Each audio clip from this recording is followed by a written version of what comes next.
Hello students, welcome to my channel. तो मैं आपके BA 5th semester English literature के पेपर 2 में जो यूनिट नंबर 3 में आपके एक होमवर्क की पोएम है द इलियड बुक फर्स्ट, ये आपके सिलेबस में प्रिस्क्राइब्ड है। तो आज इलियड से जितने भी मोस्ट इंपॉर्टेंट क्वेश्चन आंसर हैं इस वीडियो में मैं आपको बताने वाली हूँ। देखिए, ये जो इलियड है होमर के द्वारा लिखी गई एक पोएम है, एपिक पोएम है और बहुत ज़्यादा इम्पॉर्टेंट है आपके एग्ज़ाम के लिए।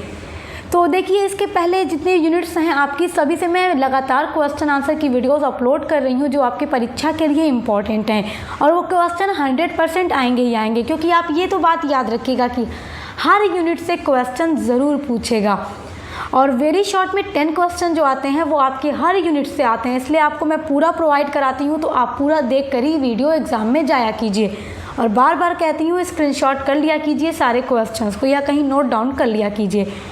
तो ओडिपस रेक्स से जितने इंपॉर्टेंट क्वेश्चन है मैंने अपलोड कर दिया है एंड जो पेपर 1 है इंग्लिश लिटरेचर का उसका भी लगातार अपलोड कर रही हूँ, तो आप सब देख लीजिएगा। और द इलियड जो है वो मैंने पढ़ा दी है, ये पूरी पोएम मैंने पढ़ा दी है, तो प्लेलिस्ट में आपको मिल जाएगी। चलिए देखते हैं आपके उन सभी इंपॉर्टेंट क्वेश्चन को जो होमवर्क के द इलियड से पूछा जाएगा और सभी यूनिवर्सिटी के सिलेबस में ये प्रिस्क्राइब्ड है आपको और यही पढ़ना है और सभी के एग्ज़ाम के लिए ये इम्पॉर्टेंट है। सभी क्वेश्चन को बड़े ध्यान से देखेंगे।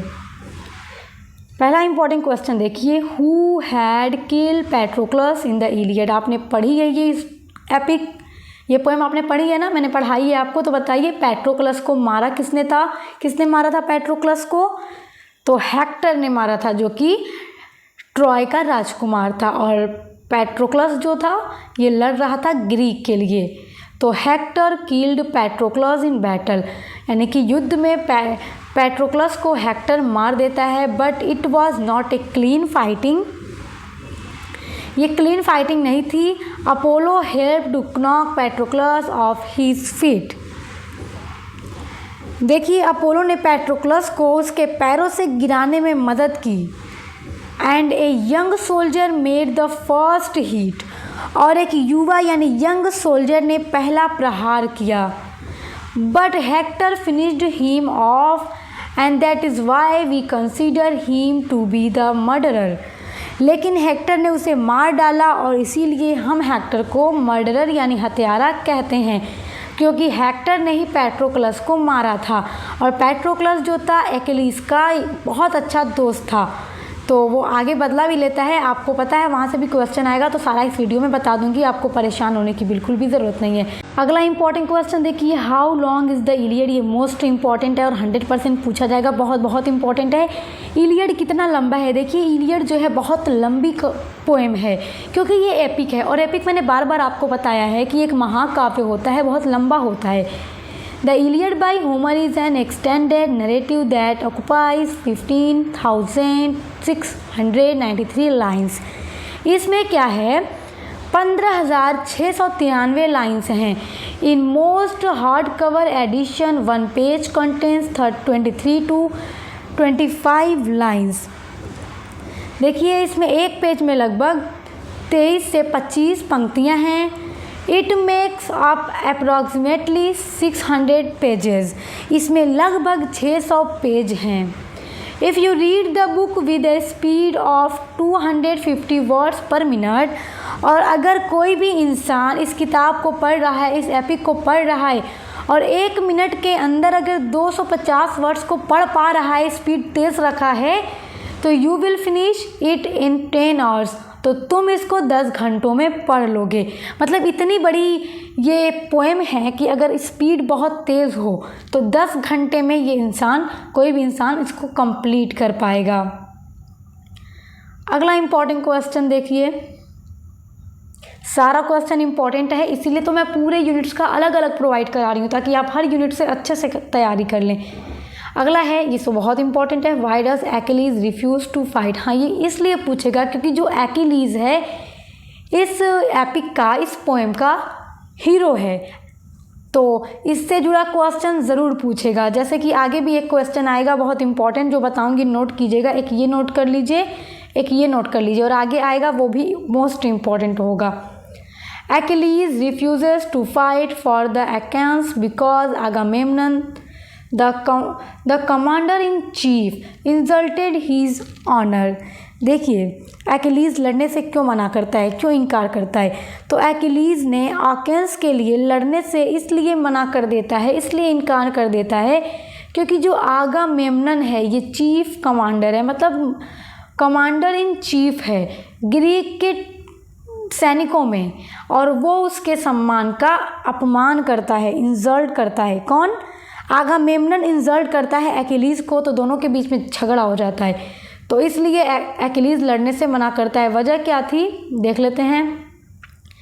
ही took Achilles war prize to replace his own, क्योंकि जो वार प्राइज था वो आगामेम्नन जो था उसने अपने पुरस्कार की जगह पर एक्कीलीज़ का युद्ध पुरस्कार ले लिया था।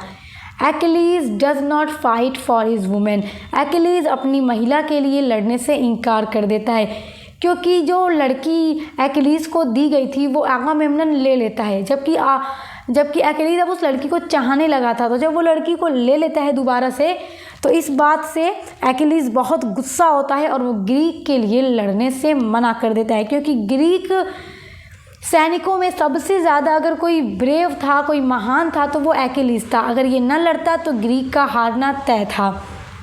तो बहुत ज़्यादा इससे रिक्वेस्ट भी की जाती है।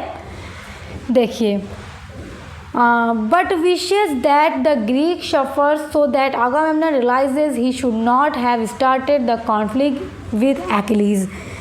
तो एक्कीलीज़ अपनी स्त्री के लिए तो लड़ने से मना कर देता है, लेकिन एक्कीलीज़ ये भी चाहता है, बट विशेष वो ये भी चाहता है कि ग्रीक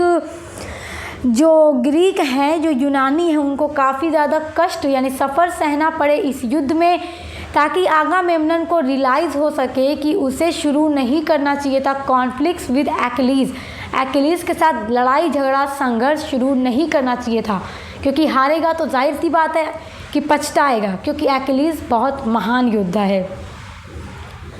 अगला क्वेश्चन देखिए, What does Achilles do with Hector's body in the Iliad? Iliad poem में जो एक्कीलीज़ है वो हेक्टर की बॉडी के साथ क्या करता है। अच्छा देखिए, हेक्टर ने मारा था पैट्रोक्लस को। पैट्रोक्लस था एक्कीलीज़ का बेस्ट फ्रेंड, जिगरी दोस्त जिसको कहते हैं। तो जब पैट्रोक्लस के मरने की खबर एक्कीलीज़ तक आती है तो एक्कीलीज़ आग बबूला हो जाता है और इसके अंदर बदले की आग जलने लगती है। अब वो हेक्टर से बदला लेना चाहता है। बदला लेगा कैसे? जब युद्ध में जाएगा तभी तो मार के बदला लेगा, और ये तो युद्ध लड़ने से मना कर चुका था। तो युद्ध में दोबारा से आता है एक्कीलीज़ हेक्टर से बदला लेने के लिए, अपनी पैट्रोक्लस दोस्त की मौत का बदला लेने के लिए। तो पैट्रोक्लस की मौत और हेक्टर से बदला लेना एक्कीलीज़ के लिए एक ऐसा मोड़ था इस स्टोरी में, इस एपिक में, कि ग्रीक की जीत तय होनी ही थी। क्योंकि जब एक्कीलीज़ लड़ेगा तो जाहिर सी बात है कि यूनानियों को जीतना ही जीतना है, क्योंकि एक्कीलीज़ बहुत ज़्यादा ब्रेव है। तो उसको मारने के बाद, यानी एक्कीलीज़ हेक्टर को मारने के बाद उसकी बॉडी के साथ क्या क्या करता है, क्योंकि गुस्सा तो बहुत ज़्यादा था। On the verge of death, देखिए मौत के कगार पर, on the work of death, मौत के कगार पर, Hector ask Achilles to return his body to his father Priam. Hector जो है एक्कीलीज़ से कहता है कि मरने के बाद तुम मेरी बॉडी यानी मेरा शव मेरे पिता प्रियम को दे देना। प्रियम क्या है? ट्रॉय का राजा है, और हेक्टर क्या है? ट्रॉय का राजकुमार है। Achilles does not satisfy his last request. अब एक्कीलीज़ जो है उसकी एकदम लास्ट रिक्वेस्ट और लास्ट विश को मानने से इनकार कर देता है, क्योंकि वो अपनी दोस्त का बदला ले रहा था। His anger is not satisfied, उसका गुस्सा शांत नहीं होता। So he drags Hector's body around the Trojan wall, तो इसलिए वह हेक्टर की बॉडी को लेकर मारने के बाद पूरे ट्रोजन दीवारों के आसपास खदेड़ता है। After Patroclus body is burned on a pyre and his remains are buried. देखिए पैट्रोक्लस का जो शरीर था उसको चिता में जलाने के बाद जो कुछ भी अवशेष बचता है उसको दफना दिया जाता है, उसको दफना दिया जाता है। Achilles continues abusing Hector's body, later he return its to Priam. लेकिन एक्कीलीज़ बाद में उसकी बॉडी को तो लगभग 10 से 12 दिन तक इधर उधर घसीटता है, धूप में छोड़ता है और यूनानी शिविर में ले जाके घसीटता है, गाली देता है और अपने दोस्त पैट्रोक्लस की कब्र के पास ले जाके उसको घसीटता है उसके शरीर को मारने के बाद। लेकिन जब एक पिता यानी प्रियम जो है हेक्टर का फादर है और वो एक्किलीज़ के पास आता है अपने बेटे का शव मांगने के लिए, तो एक्किलीज़ की आंखों में आंसू आ जाता है कि एक बाप किस तरह अपने बेटे का शव मांग रहा है, क्योंकि वो अपने पिता को याद कर लेता है और उसके पिता को हेक्टर की बॉडी लौटा देता है और यहाँ तक कि एक्किलीज़ युद्ध को भी रोक देता है ताकि वो अपने बेटे का अंतिम संस्कार अच्छे से कर सकें। तो आई होप आपको बहुत अच्छे से समझ आ रहा होगा और ये सारा क्वेश्चन इम्पॉर्टेंट है, याद रखिएगा। अगला इम्पॉर्टेंट क्वेश्चन देखिए, what was Achilles reaction to Patroclus death. हाँ, अब देखो पैट्रोक्लस की डेथ पर एक्किलीज़ का रिएक्शन क्या था। अब एक ऐसा दोस्त जो दिल के सबसे करीब हो, उसकी मौत की खबर जब अपने दोस्त को मिलेगी तो बताइए क्या एहसास होगा, क्या फील होगा। तो बहुत ही ज़्यादा तकलीफ़ महसूस करता है एक्किलीज़, क्योंकि एक्किलीज़ युद्ध लड़ने से जब मना कर देता है तो पैट्रोक्लस देखता है कि ग्रीक जो हैं वो हार रहे हैं युद्ध में। तो पैट्रोक्लस एक्किलीज़ से परमिशन मांगता है और कहता है अपना कवच मुझे दो, मैं पहनकर युद्ध लड़ूंगा, ग्रीक को हारने नहीं दूंगा। तो एक्किलीज़ तो खुद नहीं लड़ता लेकिन अपने दोस्त को लड़ने की परमिशन दे देता है कि ठीक है जाओ तुम लड़ो। लेकिन जब अपने दोस्त की मौत की बात सुनता है कि मेरे दोस्त को हेक्टर ने मार डाला, तो क्या रिएक्शन होता है तो देख लेते हैं। चलिए, पैट्रोक्लस वॉज एक्किलीज़ क्लोज फ्रेंड। पैट्रोक्लस एक्किलीज़ का सबसे क्लोज फ्रेंड था। The news of his death devastated the hero. और उसके मौत की खबर हीरो को बहुत ज़्यादा तकलीफ़ देती है। ही मोन्ड बिसाइड द बॉडी, और वो उसके शरीर के पास बैठ के, मतलब उसके शव के पास बैठ करके बहुत ज़्यादा शोक मनाता है, उदास होता है और रोता है। बीटिंग द ग्राउंड, एक्किलीज़ ज़मीन पर अपने हाथ पैर पीटता है एंड क्राइंग सो लाउडली, और ज़ोर ज़ोर से चिल्लाता है अपने दोस्त की मौत पर, क्योंकि इसे बहुत ज़्यादा झटका लगा था अपनी दोस्त की मौत का। अब देखिए उसके आगे यहाँ से कि वो ज़ोर ज़ोर से चिल्लाता है, ज़मीन पर अपने हाथ पैर पीटता है और रोता है अपनी दोस्त की मौत पर। That Thetis came to comfort him, तब जो है थेटिस सामने आती है। थेटिस कौन है? एक्किलीज़ की माँ है। अपने बेटे को कंफर्ट देने के लिए अपने बेटे के पास आती है। देन तब the grief gives way to anger, और एक्किलीज़ का जो दुख है, जो अपने दोस्त की मौत पे जो वो दुख है उसके अंदर, वो दुख अब गुस्से में बदल जाता है। एंड एक्किलीज़ क्रेव्स रिवेंज, और एक्किलीज़ बदला लेना चाहता है हेक्टर से, क्योंकि देखिए एक्किलीज़ जो था वो वार लड़ने से मना कर चुका था आगामेम्नन की लड़ाई के बाद। लेकिन जब अपने दोस्त को देखता है मर गया मेरा दोस्त, अब उसके अंदर बताइए क्या है कि वो अपने दोस्त का बदला लेकर रहेगा। तो युद्ध की भूमि में एक्किलीज़ दोबारा से उतरता है सिर्फ और सिर्फ अपने दोस्त का बदला लेने के लिए। और जब वो युद्ध के मैदान में दोबारा से उतरता है तो यहाँ पर यूनानियों के लिए फिर से एक खुशी की बात थी, क्योंकि यूनानी तभी तो जीत पाएंगे जब एक्किलीज़ लड़ेगा। तो ये एक नया मोड़ था स्टोरी में, क्योंकि देखिए जो एक्किलीज़ है ये बेशक यूनानियों की तरफ से लड़ रहा था पहले भी, क्योंकि जो यूनानी है वो ट्रोजन से यानी ट्रॉय से बदला लेने आए थे, क्योंकि ट्रॉय के राजकुमार पेरिस ने ग्रीक की रानी को उठा लिया था, अगवा कर लिया था। तो पूरा आप स्टोरी पढ़ेंगे तो आपको अच्छे से समझ आएगा। यहाँ पे एक्सप्लेन करूँगी तो वीडियो काफ़ी लॉन्ग हो जाएगा। चलिए अगला इंपॉर्टेंट क्वेश्चन देखते हैं। How does Patroclus die in the Iliad. Patroclus की डेथ इलियड में कैसे होती है? तो देखिए, Patroclus dies as a true hero in battle.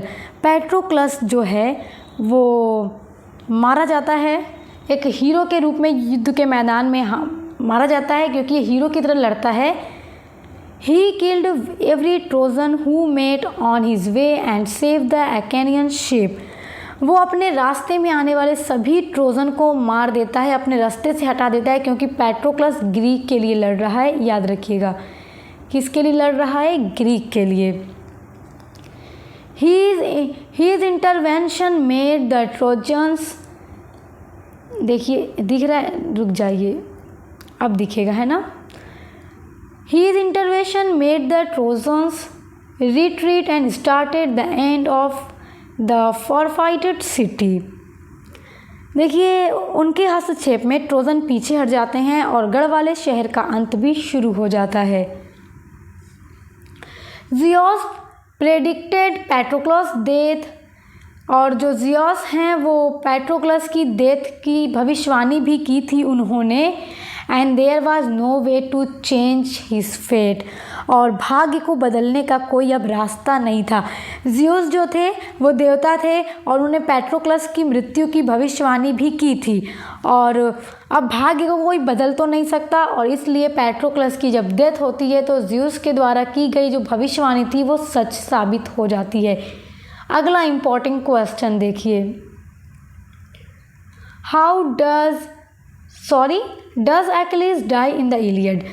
Achilles की डेथ क्या इलियड में हो जाती है? क्या एक्लिस की डेथ होती है? तो आप लोगों ने पता है तो आपको याद होगा ना, पढ़ा है ना आप लोगों ने। हाँ चलिए आंसर देखिए।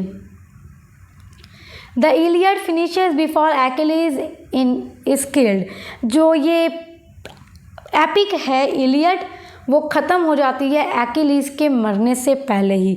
मतलब एक्लिस अभी ज़िंदा था और इलियड की स्टोरी ख़त्म हो जाती है, समाप्त हो जाती है। पेरिस जो कि ट्रॉय का राजकुमार है, the prince of Troy, shoots a poisoned arrow that hits Achilles heel. Paris जो है ट्रॉय का राजकुमार, उसने एक नुकीला जहरीला तीर एक्लिस की एड़ी में चला दिया और एक्लिस के हील में जाकर वो तीर लग जाता है। But the epic poem concludes right after Hector's honourable funeral. लेकिन जो ये पोएम है इसकी एंडिंग कब होती है? आप लोग पढ़े हैं, पढ़ाई हूँ ना, याद होगा। एकदम ध्यान से पढ़ा कीजिए क्योंकि एग्ज़ाम में सब पूछेगा, जिनका ऑब्जेक्टिव होता है उनके लिए उतना ही इम्पोर्टेंट है। देखिए इस एपिक में एक्लिस की डेथ के बारे में कुछ नहीं दिखाया जाता। जब हेक्टर की डेथ होती है, जब एक्लिस हेक्टर को मार देता है, तो वही एकदम लास्ट इवेंट था इस एपिक का। और हेक्टर्स हॉनरेबल फ्यूनरल यानी कि हेक्टर के अंतिम संस्कार के बाद ये जो कविता है, ये जो पोएम है एपिक द इलियड, ये ख़त्म हो जाती है। The events that entailed the fall of Troy are not part of the Iliad। और ट्राय के पतन की जो घटनाएं हुई थी वो इलियड का हिस्सा नहीं है। इलियड में बस यहीं तक दिखाया गया है कि कैसे एक्लिस ने हेक्टर को मारकर अपने दोस्त पैट्रोक्लस की मौत का बदला ले लिया था। और जब हेक्टर को फिर एक्लिस के द्वारा उसके पिता प्रियम को उसके शव लौटाया जाता है तो उसका अच्छे से अंतिम संस्कार जब किया जाता है तो ठीक उसके बाद ये पोएम ख़त्म हो जाती है, एंड हो जाती है। तो ये कुछ इंपॉर्टेंट क्वेश्चन है जो इस पोएम से पूछे जाते हैं, एंड आई होप कि आप बहुत अच्छे से समझ गए होंगे। ऐसे ही आपके हर एक सब्जेक्ट की मैं मॉडल पेपर की वीडियोस लगातार अपलोड कर रही हूँ। सभी की यूनिट्स मैंने कंप्लीट करवा दी हैं 1 से लेकर 8 तक हर एक सब्जेक्ट की, तो आप उसके लिए विजिट ज़रूर कीजिएगा। आप हमें इंस्टा एंड फेसबुक पर भी फॉलो कर सकते हैं। सक्सेस मास्टर पॉइंट हमारा यूज़र नेम है। हमारे चैनल के अबाउट में आपको लिंक मिल जाएगा, शेयर कीजिए ताकि हर कोई अच्छे से पढ़ सके।